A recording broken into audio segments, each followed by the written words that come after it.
নমস্কার বন্ধুরা, আমার চ্যানেল অনুরাধনীতে সকলকে স্বাগত জানাই। আশা করি সবাই সুস্থ আছেন। আজ আমি তৈরি করব চিকেন কারি রেসিপি। এই রেসিপি যারা পড়াশোনার সূত্রে বাইরে থাকো তাদের জন্য খুব সহজেই বাটাবাটির ঝামেলা ছাড়া এই রেসিপি হয়ে যায়, আর খেতেও কিন্তু অসাধারণ। তাহলে দেখে নেওয়া যাক এই রেসিপি। আমি এখানে আধা কিলো চিকেন ভালোভাবে ধুয়ে পরিষ্কার করে নিয়েছি। চিকেনটা আমি একটা কড়াইয়ে দিয়ে দেব। আর মাংসের জন্য আমি এখানে আলু, পেঁয়াজ, আদা, রসুন, কাঁচা লঙ্কা নিয়ে নিয়েছি। আমি এবারে এক এক করে সমস্ত উপকরণ দেব।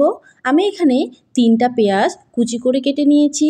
কুচনো পেঁয়াজটা দিয়ে দেব।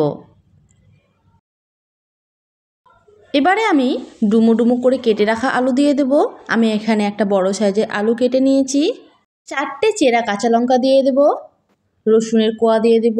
এখানে আমি 3টা রসুন নিয়েছি। 1.5 চামচের মতো থেতো করা আদা, তোমরা চাইলে আদা গ্রেট করে দিতে পারো। দিয়ে দেব আধা কাপ সরষের তেল। এখানে তেলটা কম বেশি করে নিতে পারো। পরিমাণ মতো নুন আর হলুদ গুঁড়ো। দিয়ে দেব 1 চামচের মতো জিরে গুঁড়ো, 1 চামচ ধনিয়া গুঁড়ো। আমার মশলা দেওয়া চামচটা ছোট, তাই আমি দুবার করে দিচ্ছি।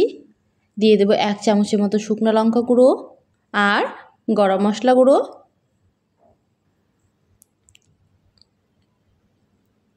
এবারে দিয়ে দেব গোটা গরম মশলা। আমি এখানে এলাচটা একটু মুখটা ফেটে নিয়েছি। সবগুলো ভালোভাবে মিক্স করে নেব। গ্যাসের আঁচ অন করে 5 মিনিটের মতো মশলার সঙ্গে মাংস কষে নেব। আমার এই রেসিপি ভালো লাগলে ভিডিওটাকে একটা লাইক করবে, কমেন্ট করবে আর চ্যানেলটাকে সাবস্ক্রাইব করে পাশে থাকবে। আর যদি কোনো স্টুডেন্ট দেখে থাকো এই ভিডিও, তাহলে কমেন্টে অবশ্যই জানাবে, আমি খুবই খুশি হব। আর এমনই সিম্পল রেসিপি আপলোড করার চেষ্টা করব। মাংস কষতে কষতেই দেখো কতটা পরিমাণ জল বেরিয়ে গেছে। 5 মিনিট মাংস কষার পর এবারে আমি ঢেকে দেব। গ্যাসের আঁচ মিডিয়াম টু লোয়ে রেখে 20 মিনিটের মতো ঢেকে রান্না করব।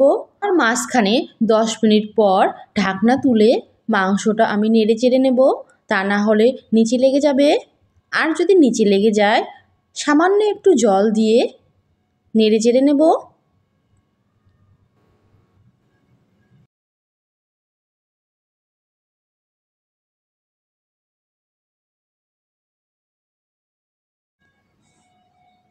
নেড়ে চেড়ে আবারও ঢেকে দেব 10 মিনিটের জন্য। টোটাল 20 মিনিট পর ঢাকনা তুলে দেখব মশলা নিচে একটু লেগে যাবে, কিন্তু গ্রেভির জন্য জল দিলেই সব ঠিক হয়ে যাবে। দিয়ে দেব গ্রেভির জন্য জল।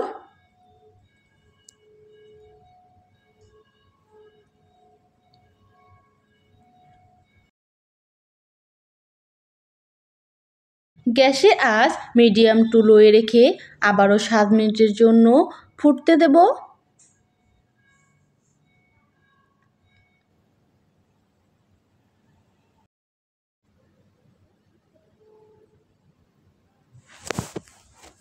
দিয়ে দেব গরম মশলা গুঁড়ো,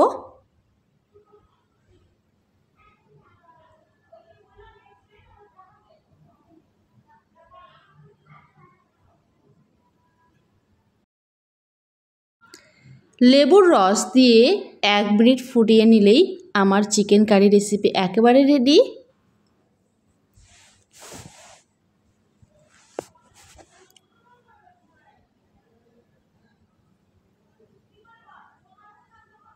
গ্যাসের আঁচ অফ করে 10 মিনিটের মতো ঢেকে গরম গরম ভাতে পরিবেশন করব। আজ তাহলে এই পর্যন্তই। আবারও ফিরে আসবো কোনো এক রেসিপি নিয়ে। ভালো থাকবে, সুস্থ থাকবে। ধন্যবাদ।